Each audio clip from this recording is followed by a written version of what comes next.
নমস্কার বন্ধুরা, আপনাদের সামনে আজকে নতুন একটা রেসিপি নিয়ে আজ এখন শীতের সময় নতুন আলু উঠছে। নতুন আলু দিয়ে আজকে নিরামিষ করে মানে আলুর দম রান্না করব।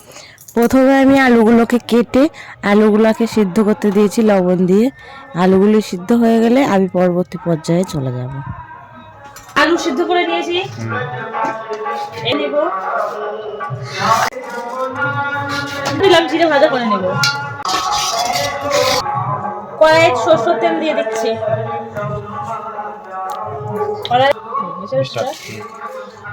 পাঁচফোড়ন দিয়ে দিলাম, তেজপাতা দিয়ে দিচ্ছি। সিদ্ধ করে নেওয়া আলুগুলো থালে নামিয়ে নিচ্ছে। যে আলুগুলোকে সিদ্ধ করেছি, একটু লবণ দিয়ে আলুগুলো সিদ্ধ করে নেবেন। আজকে আমার মা রান্না করবেন নিরামিষ আলুর দম। আপনারা ভিডিওটি দেখতে থাকুন। এরকম আমি আলুগুলো সিদ্ধ করা আলুগুলো দিয়ে দিচ্ছি।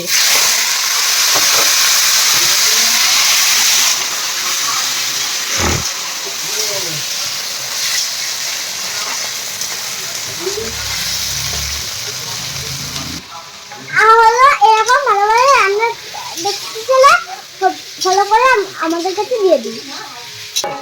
তরকারিতে দিব আমরা আদা বাটা আর কাঁচা লঙ্কা।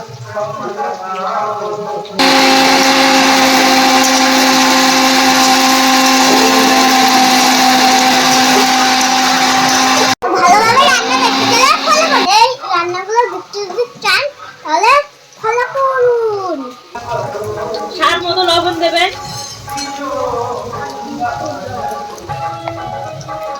একটুখানি হলুদ দিবেন, দিয়ে এরকম ভাবে নাড়াচাড়া করে দেবেন। লঙ্কা আর আদা বাটা,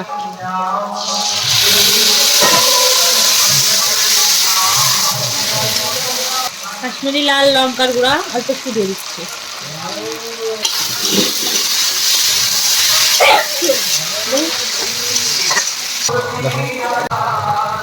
টমেটো গুলো দিয়ে দিচ্ছি।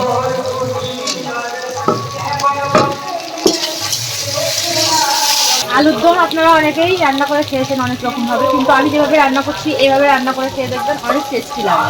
তারা আমার চ্যানেলটিকে এখন ফলো করে নিন, তারা ফলো করে দেবেন, লাইক শেয়ার করে দেবেন। আমার মশলাটা ভাজা হয়ে গেছে, এবার আমি জল দিয়ে দিচ্ছি।